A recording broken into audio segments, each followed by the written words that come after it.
Hola, bienvenido nuevamente a tu canal. Gracias por estar aquí de nuevo. En el video de hoy vamos a practicar cómo dar y recibir consejos usando verbos modales. Palabras pequeñas como should, must, could, que marcan una gran diferencia al comunicarnos. Veamos cómo las usan Carol y Emma en la vida real. Comencemos.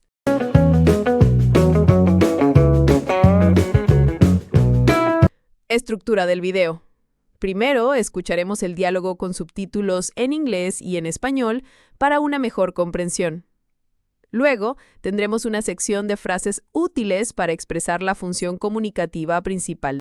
Seguidamente, escucharemos el diálogo con transcripción fonética adaptada para hispanohablantes, de modo que puedas repetir el diálogo con una pronunciación perfecta. Al finalizar, escucharemos el diálogo sin subtítulos para poner a prueba nuestra comprensión auditiva.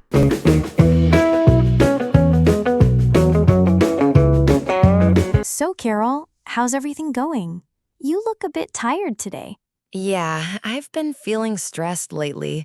There's just so much to do with work and my studies. Oh, I get it. You should take some time to rest. Even short breaks can help. Maybe, but I feel guilty when I don't study. Well, you must take care of yourself first. If you don't rest, you won't focus well. True. Do you think I should make a daily schedule? Definitely. You could try writing down your priorities for each day. Thanks, Emma. And what about you? How's life in the new apartment? It's great, but I spend too much money decorating. I can't stop buying little things. That's normal at first, but maybe you should set a budget. I might try that. Do you think I should stop going to those home decor stores? Not completely, but you could go less often, or make a list before you buy. You're right. Small changes might make a big difference. Exactly. And we all have to learn how to balance things in life. Thanks, Carol. Talking with you always helps. Anytime. That's what cousins are for. Pequeñas expresiones que hacen una gran diferencia. Uso de los verbos modales.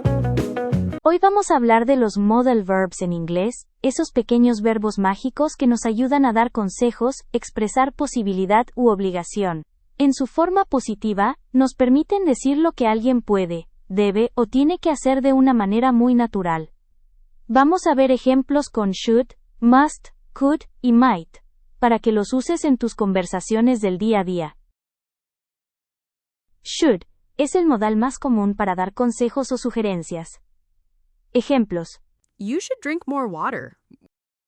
She should call her mom more often. We should start saving money. They should study before the test. He should try meditation. Must expresa obligación fuerte o una recomendación muy seria. Ejemplos. You must finish your homework before dinner. We must respect the rules. Students must be on time. Could ofrece sugerencias de manera suave y cortés. Es menos fuerte que should. Ejemplos. You could try a new hobby. She could join us later. We could walk instead of taking the bus. Por su parte, might expresa posibilidad, no seguridad. Es perfecto para hablar de planes que aún no son firmes. Ejemplos. I might visit my cousin this weekend. It might rain tomorrow. They might come to the party. He might call you tonight. Ahora vamos a ver los modal verbs en su forma negativa. Con ellos podemos expresar lo que alguien no puede, no debe o no necesita hacer. Son muy útiles para dar advertencias, permisos o recomendaciones claras. Escucha bien los ejemplos con shouldn't, mustn't, can't, might not y don't have to, para aprender a usarlos correctamente en tus conversaciones. Shouldn't se emplea con el fin de aconsejar en contra de algo. Ejemplos. You shouldn't eat so much junk food. You shouldn't skip breakfast. They shouldn't be late for class. We shouldn't waste water. Mustn't expresa prohibición o algo que está totalmente mal. Ejemplos. You mustn't touch that wire. It's dangerous. You mustn't cheat on the exam. We mustn't talk during the movie. Visitors mustn't enter without permission. Can't se utiliza para expresar algo que no es posible o que no está permitido. Ejemplos. We can't go out. It's raining a lot. He can't be late again. You can't use your phone during the exam. You can't park here. Por su parte, might not expresa que algo es posible que no ocurra. Ejemplos. She might not come to the party. It might not snow this winter. She might not like the food. They might not agree with us. Don't have to expresa que algo no es necesario. Ejemplos. She doesn't have to work tomorrow. We don't have to pay. It's free. He doesn't have to wear a tie at work. You don't have to call me. I'll text you later. Recuerda, en inglés no es lo mismo decir can't que don't have to. Can't es equivalente a prohibido o imposible, mientras don't have to significa que algo no es necesario o es opcional. ¿Te gusta estudiar inglés de esta manera? Si es así, suscríbete al canal y activa la campanita. Con esta simple acción, me ayudas y motivas muchísimo a continuar entregando contenido de valor para ti. No lo pienses más, suscríbete hoy y regálame tu like. Ahora escucharemos el diálogo en una versión más lenta, con continuas repeticiones de frases y transcripción fonética apta para hispanohablantes. So, Carol, how's everything going? So, Carol, how's everything going? You look a bit tired today. You look a bit tired today. Yeah, I've been feeling stressed lately.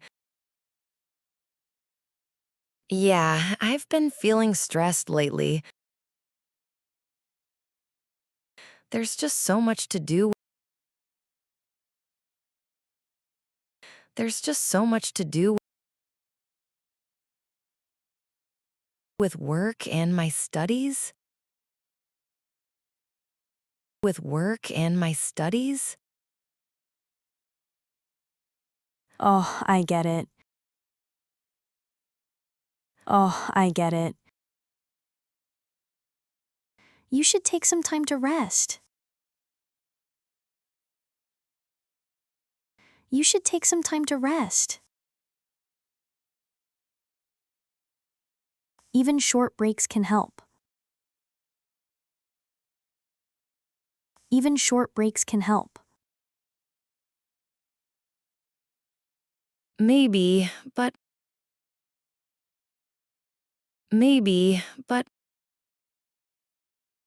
I feel guilty when I don't study. I feel guilty when I don't study. Well, you must take care of yourself first. Well, you must take care of yourself first.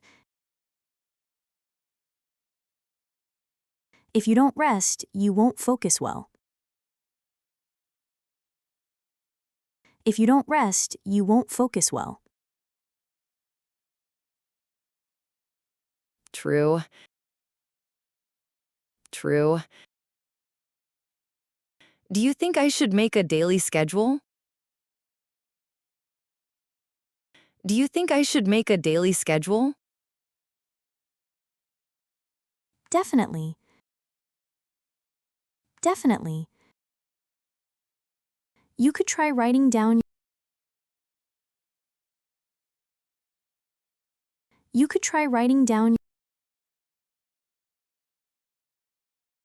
your priorities for each day.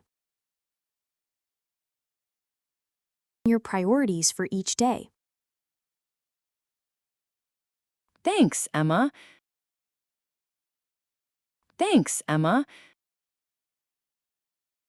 And what about you? And what about you? How's life in the new apartment? How's life in the new apartment? It's great. It's great. But I spend too much money decorating. But I spend too much money decorating. I can't stop buying little things. I can't stop buying little things. That's normal at first. That's normal at first. But maybe you should set a budget. But maybe you should set a budget. I might try that. I might try that. Do you think I should stop? Do you think I should stop going to those home decor stores? Going to those home decor stores? Not completely. Not completely. But you could go less often. But you could go less often. Or make a list before you buy. Or make a list before you buy. You're right. You're right. Small changes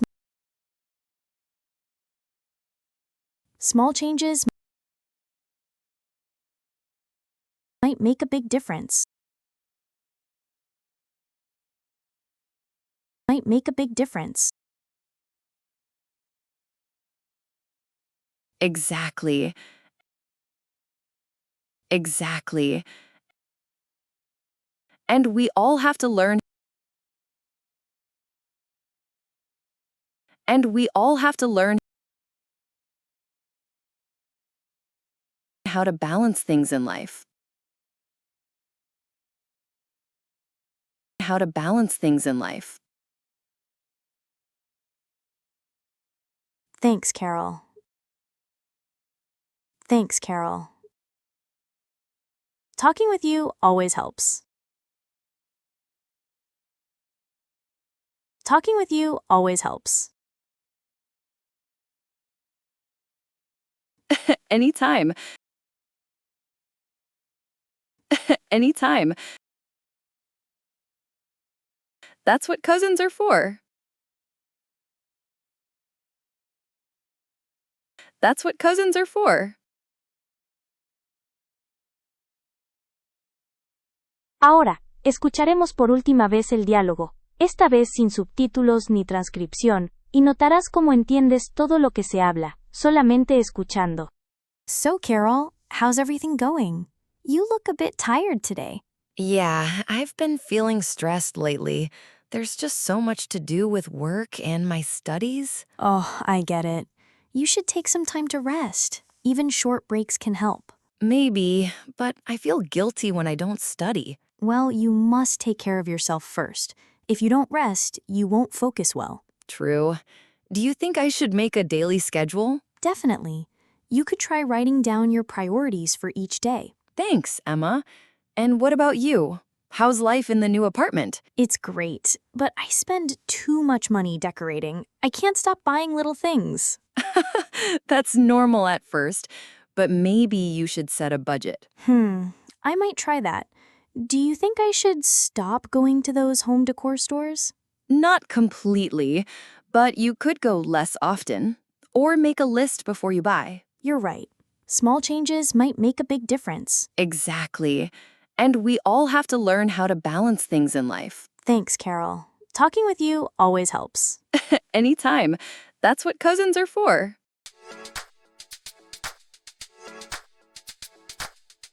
Y eso es todo por hoy. Si has llegado al final, Déjame un comentario con la frase I am ready for the next lesson. Dale like, suscríbete y activa la campanita para no perderte los próximos episodios. Si te interesa conocer la historia completa de Carol y Daniel, entra a este video que te dejo en pantalla y disfruta de todos los episodios publicados en el canal. Sigue practicando, sigue aprendiendo, y recuerda que tú puedes lograrlo.